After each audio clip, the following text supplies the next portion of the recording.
2, consciousness is irreducible. For 50 years, one of the leading intellectuals in the world has been atheist philosopher Thomas Nagel.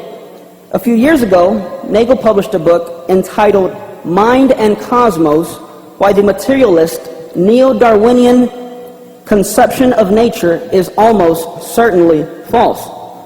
His fundamental argument in the book, Thomas Nagel being an atheist, is that you can't get mind from matter. Atheist philosopher Colin McGinn says that any naturalistic explanation for this borders on sheer magic.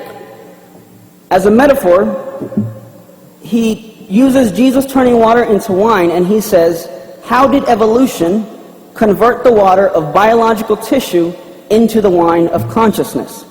Now here's the problem in detail. Things like watches are what you would call Mereological aggregates, meaning it's a collection of separable parts, and all of its functioning could be explained by looking at the levers, the gears, and so forth.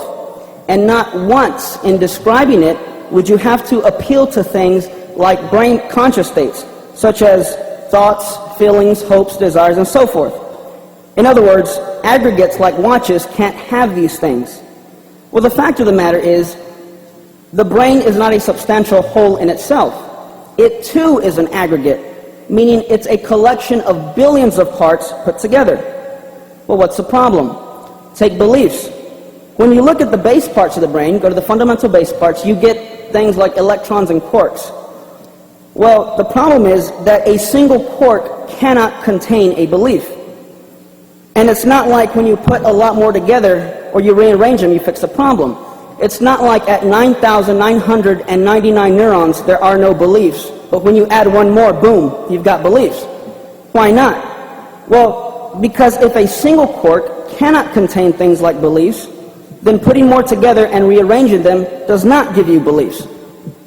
And it's not that we can't see how it happens, and I'm not saying that science doesn't yet know how it happens. That would be to miss the point. Rather, it is that trying to understand how it could happen would be like trying to understand what it would be like for the color blue to weigh 5 pounds. This is simply a category fallacy.